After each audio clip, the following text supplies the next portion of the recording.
오늘 말씀은 잉태 이야기입니다. 지난주에 이어서 2주째 잉태 이야기 말씀을 전하게 되었습니다. 오늘 말씀을 준비하면서 소망을 하나 가졌는데, 올 1월부터 우리가 에베소서 강의했잖아요. 그러면서 그동안 임신 못했던 분들이 정말 많은 분들이 임신했어요. 에베소서. 제가 첫 주에 농담했거든요. 에벳이라고. 그랬더니 진짜로 막 10년 만에 아기 가지신 분들, 7년 만에 가지신 분들 많았어요. 그래서 이번에도 제가 하나님 2주 연속으로 잉태 말씀을 전하는데 아직도 열려지지 않는 태의 문을 열어주옵소서. 아니 60대 이상의 아멘을 하면 어떡하라고. 자녀들에게 열려지기를 축복합니다. 지난주 잉태 이야기는 세례 요한 잉태 이야기고, 오늘 잉태 이야기는 우리 예수님 잉태 이야기예요. 이 두 잉태 이야기는 굉장히 비슷한 것 같으면서도 또 서로 상반됩니다. 먼저는 이 둘 다 하나님이 하신 일이에요. 우리 하나님께서 잉태할 수 없는 사람을 잉태하게 해주셨어요. 그런데요, 하나님께서 하신 이 일이 한 사람에게는 기쁨이었고 다른 한 사람에게는 충격과 공포였습니다. 이 똑같은 잉태케 하심이 한 사람에게는 수치의 감옥에서 벗어나는 일이었고, 다른 한 사람에게는 오히려 수치의 감옥으로 들어가는 일이었어요. 왜 그럴까요? 한 사람은 유부녀였고 한 사람은 처녀였거든요. 잘 아시다시피 오늘 본문은 천사가 처녀 마리아에게 예수님 잉태 소식을 전하는 이야기입니다. 문제는 이때 마리아가 정혼자가 있는 상태였다는 거예요. 요셉이라고 하는 사람과 이미 약혼을 한 거예요. 이때의 약혼은 지금하고 개념이 완전히 다릅니다. 그때 약혼은 같이 살지만 않을 뿐이지 결혼한 거나 마찬가지였어요. 실제로 이 약혼을 파하려면 정식으로 이혼을 해야 됐습니다. 그래서 오늘의 약혼보다는 이렇게 생각하시면 돼요. 이스라엘 사람들은 뭐부터 하는 거냐면 혼인 신고부터 먼저 해요. 그 약혼이에요. 그리고 1년 유예기간 두고 결혼식을 하고 같이 사는 거예요. 즉 마리아가 약혼했다는 건 이미 누군가와 혼인신고를 마쳤다는 거예요. 그런 상태에서 아기를 가진 거예요. 큰일 난 겁니다. 당시의 율법에 의하면 돌에 맞아 죽을 일이었습니다. 자, 이런 일을 천사가 전하는데 이렇게 얘기하네요. 말씀해 보니까, 자, 시작. 그에게 들어가 이르되 은혜를 받은 자여 평안을 주. 은혜를 받은, 이게 무슨 은혜예요? 지금 죽게 생겼는데 평안할지어다? 오히려 공포를 심어줬어요. 너 죽을 거야. 무슨 은혜고 무슨 평안입니까? 그런데 이게 은혜라는 거예요. 어째서요? 육신의 눈으로 볼 때는 은혜가 아니지만 영적인 눈으로 볼 때는 이게 은혜라는 겁니다. 은혜가 아닌 것 같은데 은혜래요. 자, 은혜가 아닌 것 같은데 은혜인 거, 이걸 신학에서 이렇게 불러요. 따라할게요. 역설적 은혜. 역설적 은혜입니다. 은혜가 아닌 것 같은데 은혜인 거. 오늘은 이 역설적 은혜에 대해서 말씀을 나눠보고자 합니다. 오늘 말씀을 잘 이해하기 위해서는 우리가 두 가지의 질문을 하고 거기에 답을 해야 됩니다. 첫 번째 질문, 하나님은 예수님을 잉태케 하실 때 왜 하필이면 처녀에게 잉태하게 하셨을까요? 왜 처녀였을까요? 아니, 마리아가 처녀의 상태로 있을 때 말고 요셉하고 결혼한 다음에 정식으로 가정을 꾸린 다음에 그 다음에 잉태케 하시면 좀 좋아요? 왜 처녀한테 잉태케 하셔서 이렇게 힘든 일을 당하게 하시냔 말이에요. 이유가 있습니다. 구원의 필요 조건 때문이었습니다. 뭐 때문이라고요? 구원의 필요 조건. 우리 예수님께서 우리를 구원하러 오신 구원자임을 믿으시지요? 그런데 여러분, 우리를 구원할 구원자가 되시려면 반드시 두 가지 조건을 충족시켜야 됐습니다. 이게 맞아야 구원자일 수 있어요. 첫 번째, 우리의 구원자가 되려면 그분은 사람이어야 됐습니다. 자, 죄를 사람이 지었어요? 사람이 지었어요? 같지 않아서 대답을 안 하시는 모양인데, 죄는 사람이 지었어요?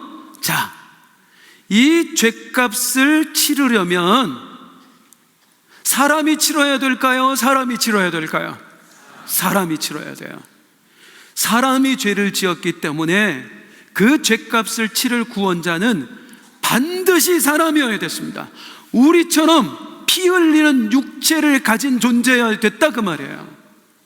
그래서 우리 예수님이 사람의 몸에, 사람인 마리아의 몸에 잉태되신 거예요. 자, 그 다음 우리의 구원자라면 사람이어야 되고요. 둘째로, 죄가 있으면 안 될까요? 안 될까요? 절대로 안 돼요. 아니, 나도 죄인인데 누구를 구원한단 말이에요? 우리를 구원하려면 사람이면서 동시에 죄가 없어야 돼요. 문제는 사람이 어떻게 죄가 없느냐고요. 아담 이후의 모든 인간은 원죄를 가지고 태어납니다. 다 죄인이에요. 로마서 말씀 보면 시작, 기록된 바 의인은 없나니 하나도 없어. 이 세상 모두가 죄인이래요. 다 죄인인데 누가 누구를 구원할 수 있겠어요? 이 세상에 죄 없으신 분은 딱 한 분밖에 없습니다. 누구예요? 하나님입니다. 하나님만 죄가 없으십니다. 당연하지요. 선악의 기준인 하나님이시거든요. 죄는 하나님의 뜻을 벗어나는 게 죄예요. 그러니 죄인이 아닌 존재는 하나님밖에 없어요. 즉, 우리를 구원할 메시아는 우리와 똑같은 사람이며 동시에 죄 없으신 하나님이어야 되는 거예요. 사람이면서 하나님이어야 되는 거예요. 이게 말이 되느냐고. 어떻게 사람이 하나님 되느냐고요. 그 일을 하나님께서 이루신 겁니다. 마리아를 통해서요, 처녀를 통해서요. 오늘 말씀 보겠습니다. 시작. 천사가 대답하여 이르되 성령이 내게 임하시고 지극히 높으신 이의 능력이 너를 덮으시리니 이러므로 나실 바 거룩한 이는 하나님의 아들이라 일컬어지리라. 아멘. 따라하겠습니다. 성령이 덮으시리니. 네, 힘들어도 좀 해주세요. 기억하시라고 따라하라는 거예요. 성령이 덮으시리니. 한 번 더. 하나님의 아들이라. 다시 한번. 하나님의 아들이라. 성령이 덮으시리니. 자, 마리아, 사람의 몸에 태에 잉태되셔서 태어나셨기 때문에 그분은 사람인 거고요. 사람의 몸에 잉태되었지만 남자의 씨로 잉태된 게 아니라 성령님, 성령은 능력이 아니에요. 성령 하나님이에요. 성령 하나님으로 잉태되었기 때문에 그분은 하나님의 아들, 즉 하나님이신 거예요. 그래서 사람이며 동시에 하나님인 구원자의 조건이 갖춰지는 겁니다. 처녀의 뱃속에 성령으로 잉태되심으로써, 할렐루야. 이 일이 이미 창세 때부터 예견되어 있습니다. 우리 하나님께서 아담과 하와가 범죄하던 바로 그 순간에 그들에게 하신 이야기, 내가 장차 누구를 보내리라? 여자의 후손을 보내리라. 따라하겠습니다. 여자의 후손. 아니 뭐 이렇게 이상한 말이 있어요. 여자의 후손이라는 게 도대체 무슨 뜻이에요? 동정녀 탄생을 의미하는 말이에요. 여자의 후손, 여자만의 후손, 여자 혼자 낳은 아들, 그게 바로 구원자이신 우리 예수님이신 줄로 믿습니다. 이제 우리 예수님이 왜 처녀의 몸에 잉태되셨는가 확인했어요. 구원자가 되시기 위해서요. 참 사람, 참 하나님이시기 위해서. 이제 두 번째 질문으로 가는데, 그럼 왜 마리아예요? 아니 이 땅에 얼마나 많은 처녀들이 있어요. 마리아보다 믿음 좋고 예쁘고 똑똑하고 출신도 좋고, 왕궁에서 고를 수도 있고 귀족의 집안에서도 고를 수 있고, 그런데 하필이면 수많은 처녀 중에 갈릴리 나사렛 깡촌 마을에 사는 마리아냐 그 말입니다. 자, 이것도 이유가 있어요. 두 가지 이유를 말씀드리겠습니다. 왜 마리아였는가? 첫 번째, 성도님들, 구약 성경에는요, 장차 메시아가 어떤 분으로 오실지 수없이 많은 예언들이 되어 있습니다. 메시아가 오기 전에는 이런 일이 있을 거고, 메시아는 이런 모습으로 오실 거고, 그 메시아는 오셔서 이런 일을 행하실 거고. 그래서 메시아에 관한 예언이 많이 있어요. 이 예언들이 왜 중요하냐? 이걸 듣고 메시아를 기다려라 도 있지만, 이 예언을 통해서 그가 진짜 메시아인지를 확인해라, 그 의미가 있는 거예요. 퀴즈. 예수님이 오시기 전에 내가 메시아입니다, 내가 메시아입니다 하고 주장하는 사람들이 있었을까요? 있었을까요? 다시, 내가 메시아라고 주장하는 사람들이 예수님 이전에 많았을까요? 많았을까요? 무지하게 많았습니다. 자기가 메시아라고. 사탄이 가짜 메시아를 세상에 보내는 거예요. 그들을 속여서, 네가 메시아라고 속여서. 그리고 이들이 내가 메시아라고, 내가 메시아라고. 많은 사람들이 가짜 메시아 따르다가 지옥 갔습니다. 그 메시아라고 주장하는 사람들이 진짜 메시아인지 가짜 메시아인지 무엇으로 알아요? 예언을 보고 하는 거예요. 이 예언도 맞아야 되고 저 예언도 맞아야 되고 요것도 맞아야 되고, 하나도 틀림없이 다 딱 맞을 때 이분이 메시아 되는 거예요. 메시아는 이런 분이다 라고 할 때 메시아에 대한 예언 중에 하나가 뭐냐면, 따라하겠습니다. 다윗의 자손. 메시아는 다윗의 자손으로 오셔야 돼요. 쉽게 표현하면 다윗의 후손, 다윗의 족보에 오른 사람이 메시아다 그 말이에요. 그런 의미에서 한국에 자기가 메시아라고 주장하는 분들이 참 많이 있습니다. 복받은 나라예요. 이렇게 메시아가 많아요. 그 중에서도 정말 유명했던 문모 메시아도 있었고요, 안모 메시아도 있었어요. 그분들 메시아 아니에요? 아니에요. 아무리 능력을 행해도 아닙니다. 그 사람 문씨 족보에 올라가 있어요. 안씨 족보에 올라가 있어요. 메시아는 오직 다윗의 족보로 오셔야 돼요. 다 가짜예요. 메시아는 다윗의 자손으로 오셔야 됩니다. 이게 마리아하고 무슨 상관이에요? 마리아가 누구랑 약혼했다고요? 요셉. 요셉에 관한 설명을 보도록 하겠습니다. 시작. 다윗의 자손 요셉이라는 사람과 약혼한 처녀에게 이르니 그 처녀의 이름은 마리아라.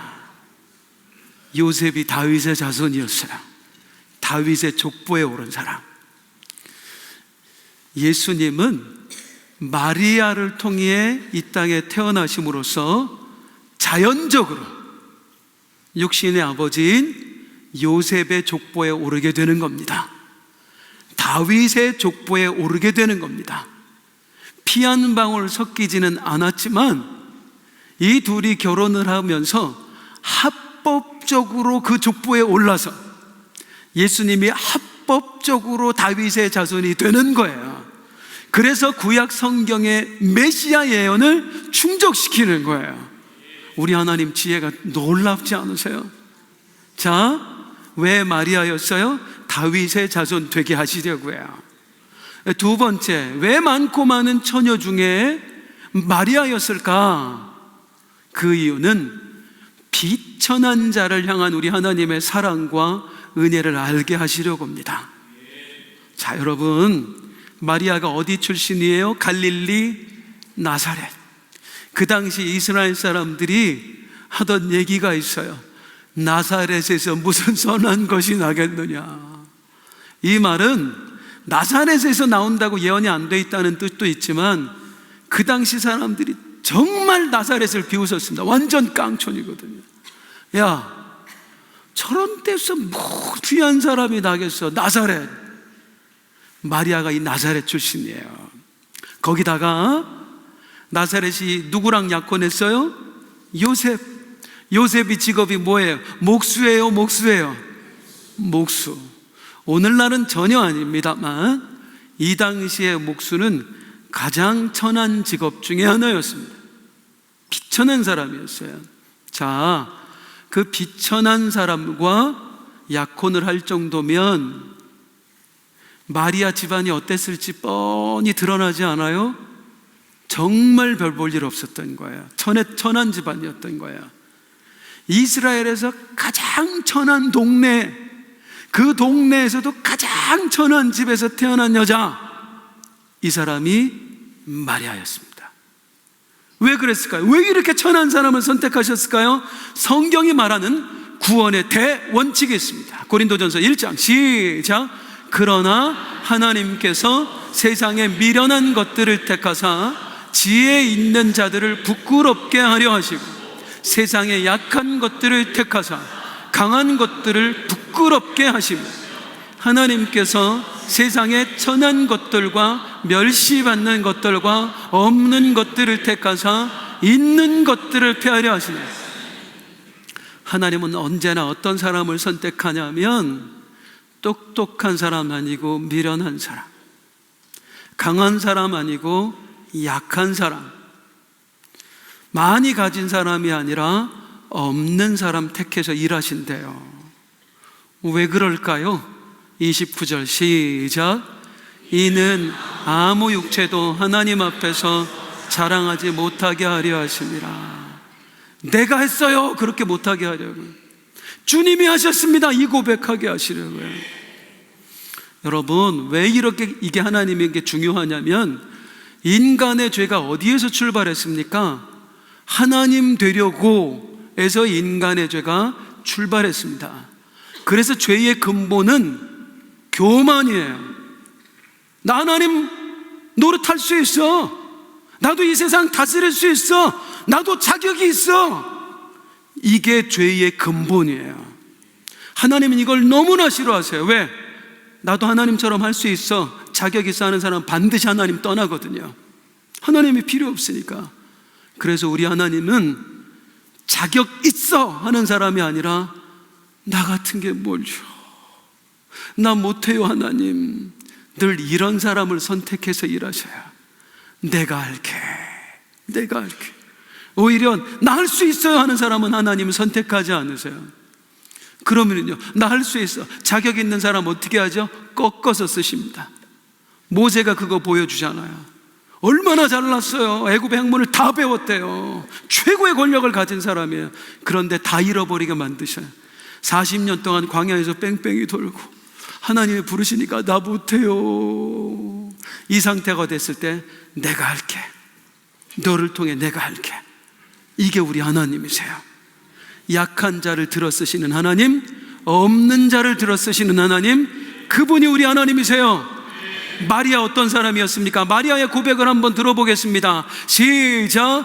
그의 여종의 비천함을 돌보셨더라.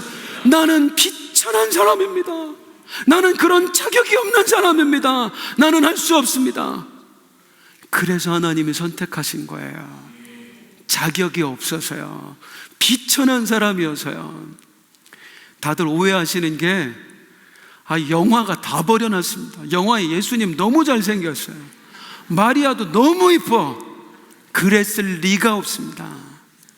마리아는 이스라엘 가장 깡촌 마을에서 가장 비천한 집에서 태어난 가장 볼품없는 여인이었어요. 그래서 하나님이 마리아를 선택하신 거예요. 이 볼품없는 사람의 태 속에 이 세상의 구원자, 진짜 보아이신 예수님을 담아 놓으신 거예요. 1905년 남아프리카 공화국, 아직 남아공이 영국의 지배를 받을 때였습니다. 다이아몬드 광산에서 세계에서 가장 큰 다이아몬드가 발견이 됐어요. 무려 3,100캐럿이 넘어요. 감이 안 오시는데, 자, 무게로 하면 620g이 넘습니다. 소고기 한 근이 더 돼요. 이것도 감이 안 오시는데, 돈으로 하면 3,000억이 넘을 때였습니다. 이제 좀 감이 오시지요? 이제 이걸 영국 왕실로 보내야 되는 거예요. 세상의 모든 도둑들이 다 눈독 들이고 있어요. 해적이 얼마나 많습니까? 이걸 어떻게 안전하게 왕실까지 보낼까 해서 영국 정부에서 어떻게 했느냐면 커다란 군함을 준비했습니다. 그리고 이 군함에 무장한 군인들을 잔뜩 실었어요. 그리고 금고를 쇠사슬로 꽁꽁 묶었어요. 철통같이 보안을 하고 이 배를 탁 띄운 거예요. 그랬더니 감히 이 해적선들이 가까이 다가오질 못하고 눈치만 보고 있는 거예요. 그런데 아세요? 이거 미끼였습니다. 거기 아무것도 없었어요. 진짜 다이아몬드 어떻게 보냈느냐면요, 허름한 종이 상자에다 담아가지고요, 평범한 우편 소포로 보냈어요. 오늘로 말하면 택배 아저씨가 갖다 준 거예요. 여기에 세계 최고의 다이아몬드가 들어있을지 누가 알아? 아무도 관심을 안 둬요. 다 그 군함에 주목하고 있을 때 이 작은 보잘것없는 상자 안에 담긴 다이아몬드 안전하게 영국 왕실로 도착을 했습니다. 우리 하나님께서 예수님을 세상에 보낸 방식이 딱 그 방식인 거예요. 사탄은 어떻게 하면 메시아를 태어나지 못할게 할까? 사탄은 늘 왕실만 주목했어요. 왕궁에 태어날까? 제사장의 가문에 태어날까? 어느 귀족집에 태어날까? 할 때 우리 하나님 가장 보잘것없는 허름한 종이 상자 마리아의 태에 인류 역사상 가장 보석이신 구원자 우리 예수님을 잉태케 하신 줄로 믿습니다. 그 사실을 믿는다면 우리 성도님들 또한 믿으시기 바랍니다. 하나님께서 우리에게 허락하신 많은 일들이 있어요. 어떤 사건, 때로는 질병일 수도 있고 내 마음에 안 드는 사람일 수도 있고요. 그 앞에서 우리는 하나님이 마치 실수하신 것 같아요. 하나님 왜 이런 걸 나에게 보내십니까? 이게 뭡니까? 하나님 뭔가 잘못된 거 아닐까요? 나 이런 거 받기 싫어요. 그런데 여러분, 그건 포장지라고요. 하나님이 나한테 선물을 담아주실 때 사탄이 모르도록 허름한 포장지에, 그 냄새나고 더럽고 찢어진 포장지에 담아서 보냈을 뿐이라고. 나중에 열어보면 그 안에 우리가 알지 못하는 보화가 담겨 있다고요. 그걸 믿을 수 있기를 주님의 이름으로 축복합니다. 포장지를 보지 마세요. 내용물이 중요한 거예요. 자, 우리가 두 가지 질문에 답을 해봤습니다. 왜 처녀를 선택했다? 구원자가 되게 하시려고, 참 사람, 참 하나님이 되게 하시려고. 그 중에서도 왜 마리아였다? 다윗의 자손, 언약을 충족시키려고. 또 하나, 비천한 자를 향한 하나님의 마음을 깨닫게 하시려고. 그래서 예수님이 잉태되시는데, 이걸로 하나님의 계획이 완성될까요? 이걸로 이제 충분히 예수님이 잉태할 조건이 갖춰지는 거예요? 아닙니다. 여기에는 또 하나가 필요했습니다. 예수님이 이 땅에 탄생하시는 데 있어서 마지막 퍼즐 조각 하나가 더 필요했습니다. 그게 뭐냐? 그것은 바로 마리아의 믿음과 순종이었습니다. 마리아가 싫어요, 나 아니에요, 도망쳤으면 아무 일도 일어나지 않는 거예요. 마리아가 순종했기 때문에 가능했던 거예요. 거듭 말씀드리지만 이 일은 마리아 입장에서 결코 받아들이기 어려운 일이었습니다. 죽을 수 있는 일이었다니까요. 아니, 아주 높은 확률로 마리아는 죽임을 당했을 거예요. 결코 쉽지 않았습니다. 그래서 마리아는 처음에 깜짝 놀라요. 무서워합니다. 그리고 오히려 이렇게 반문을 해요. 내가 남자를 알지 못하는데 어떻게 나한테 그 일이 생깁니까? 막 반항을 해요. 그 마리아가 어느 순간 갑자기 마음문을 확 열어요. 그리고 이걸 받아들입니다. 천사의 말 한마디를 듣고 뭐라고 했길래? 시작. 보라, 내가 잉태하여 아들을 낳으리니 그 이름을 예수라 하라. 그가 큰 자가 되고 지극히 높으신 이의 아들이라 일컬어질 것이요 주 하나님께서 그 조상 다윗의 왕위를 그에게 주시리니 영원히 야곱의 집을 왕으로 다스리실 것이며 그 나라가 무궁하리라. 천사가 말해요. 마리아야, 네가 잉태할 그 아이는 구원자야. 예수가 이름이 아니라 구원자라는 뜻이거든요. 그 아이는 구원자야. 하나님의 아들을 네 태에 하나님이 심으신 거야. 너희 민족이 수백 년 동안 기다렸던 그 메시아가 지금 네 뱃속에 잉태된 거야. 다윗의 자손이. 여기에 깨달아요. 마리아가 이 아이가 평범한 아이가 아니라고요? 우리의 구원자라고요? 하나님의 아들이라고요? 그 아이가 내 뱃속에 심겨진 거라고요? 그러면 내 몸을 당신께 드리겠습니다. 내가 죽는 한이 있더라도. 저는 그렇게 믿습니다. 마리아는 이 예수를 낳아서 자기가 잘 키울 거라가 아니라 낳고 죽을 거라고 생각했다고 믿습니다. 내가 죽는 한이 있더라도 이 태를 당신께 드리겠습니다. 이 세상을 구원할 메시아 여기다가 심으시옵소서. 그 고백이 바로 이것입니다. 1장 38절 시작. 마리아가 이르되 주의 여종이오니 말씀대로 내게 이루어지이다. 오늘 설교 제목이에요. 말씀대로 내게 이루어지이다. 시작. 말씀대로 내게 이루어지이다. 그냥 뜻대로 하시옵소서가 아니에요. 죽어도 좋습니다. 이 일을 이루고 내가 죽어도 좋습니다. 사람들의 손가락질을 받으면서 비참하게 인생을 끝내도 좋습니다. 이분이 메시아라면, 나를 통해 세상을 구원하길 원하신다면 내 몸뚱이 당신께 드리오니 마음껏 쓰시옵소서. 그리고 예수님께서 심어지시고 태어나시는 거예요. 저는 이런 생각을 해봤습니다. 말씀을 준비하면서 만약에 마리아가 끝까지 거부했다면 어떻게 됐을까? 싫어요. 내가 왜 그 일을 해요?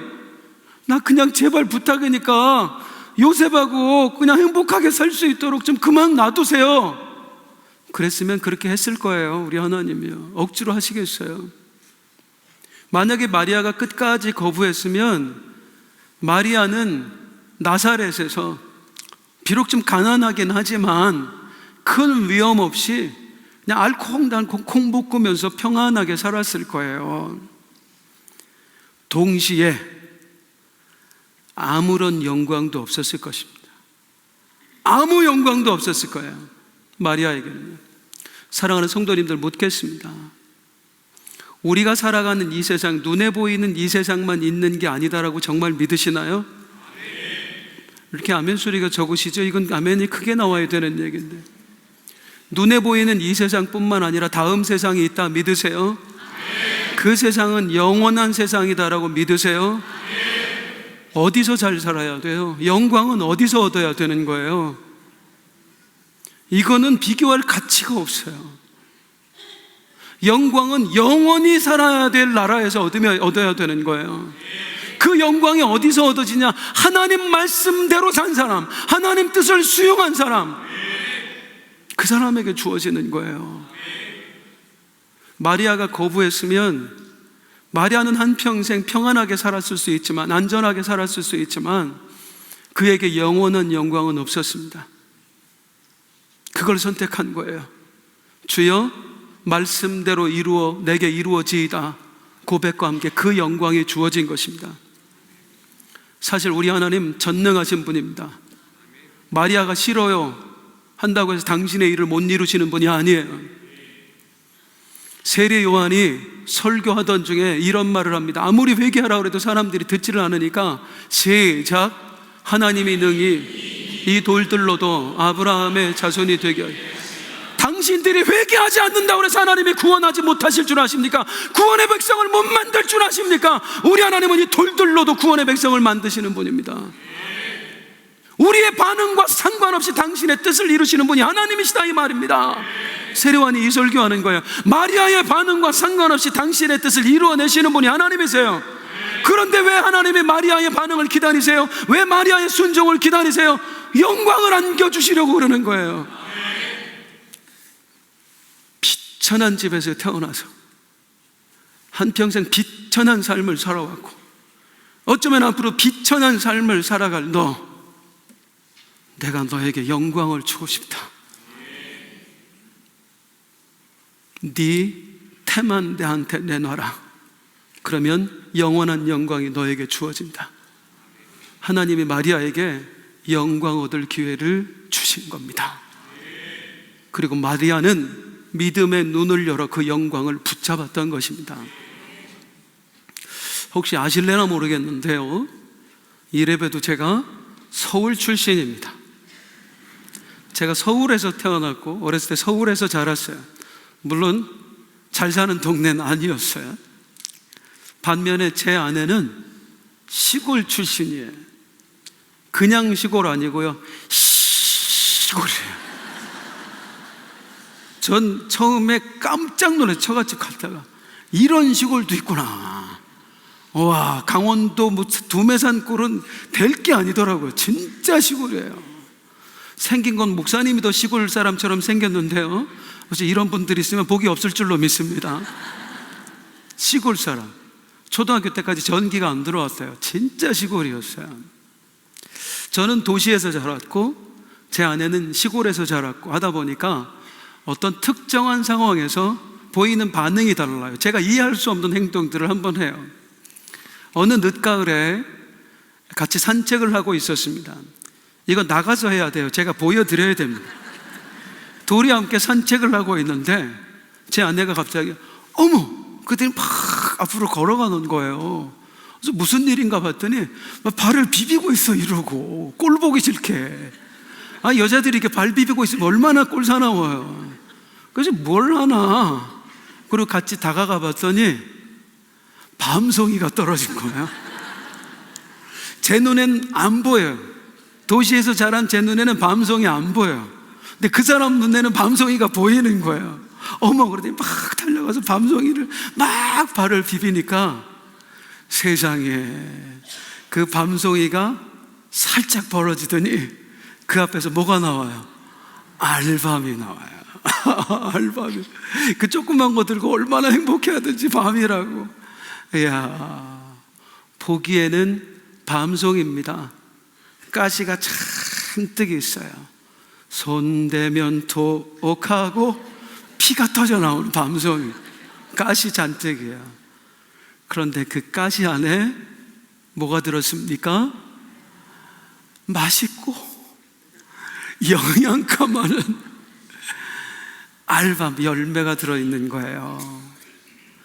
하나님께서 우리에게 무언가를 주실 때 이런 식으로 많이 주셔요. 아무리 봐도 가시야. 우리 사업장이 이대로 끝나는 거 아닐까요? 나 어떻게 해요? 왜 이런 병을 주시는 거예요? 하나님, 저 사람 때문에 너무 아파요. 내 눈에 보기에는 아무리 봐도 가시예요.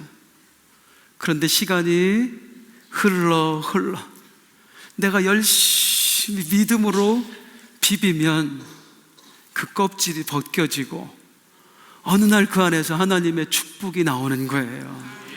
은혜의 열매들이 나오는 거예요. 마리아가 그랬어요. 마리아에게 하나님이 메시아 잉태라고 하는 엄청난 보석을 주신 거예요. 그런데 이게 그냥 보니까 가시야. 돌에 맞아 죽을 일이에요. 평생 더러운 년이라고 손가락질 당할 일이에요. 안 될 것 같아요. 너무 아플 것 같아요. 너무 힘들 것 같아요. 천사의 말 한마디에 눈을 열어서 보니까 이 가시 안에 담긴 게 메시아래요. 구원자래요. 넌 이루 말할 수 없는 영광을 얻은 거래요. 사랑하는 성도님들, 오늘 여러분의 삶에 하나님이 어떤 가시를 주셨어요? 사업장이 힘들어요? 몸이 아프신가요? 그 사람 때문에 너무 고통스러우세요? 가시만 보지 마시고요, 껍데기만 보지 마시고요, 그 안에 담긴 하나님의 축복을 보세요. 믿음의 눈을 열어서, 믿음의 눈을 열어서 그 가시 안에 축복을 볼 수 있는 은혜가 있기를 소망합니다. 믿음의 눈 들어 주를 보리, 이 또한 지나가리라. 주어진 내 삶의 시간 속에 주의 뜻 알게 일어나서 함께 믿음의 눈 들어, 믿음의 눈 들어 주를 보리, 이 또한 지나가리라.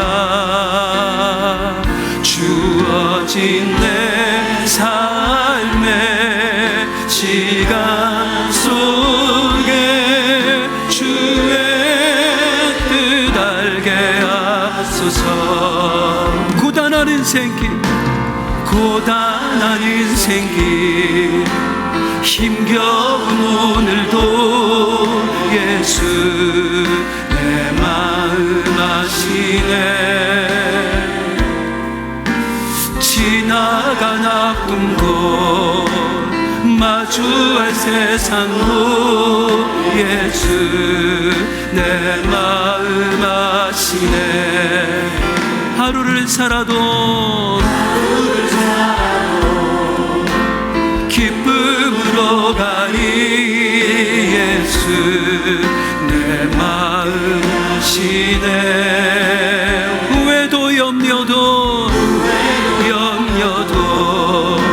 온전히 맡기리 예수 늘 함께 하시네.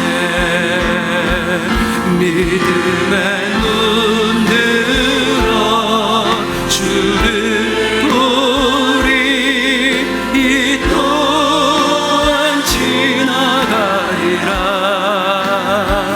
주어진 내 삶의 시간 속에 주의 뜻 알게 하소서. 처음부터 다시 함께 고단한 인생길, 고단한 인생길, 힘겨운 오늘도 예수 내 마음 아시네. 지나간 아픔도 마주할 세상도 예수 내 마음 아시네. 하루를 살아도 기쁨으로 가리 예수 늘 함께 하시네. 후회도 염려도 온전히 맡기리 예수 늘 함께 하시네.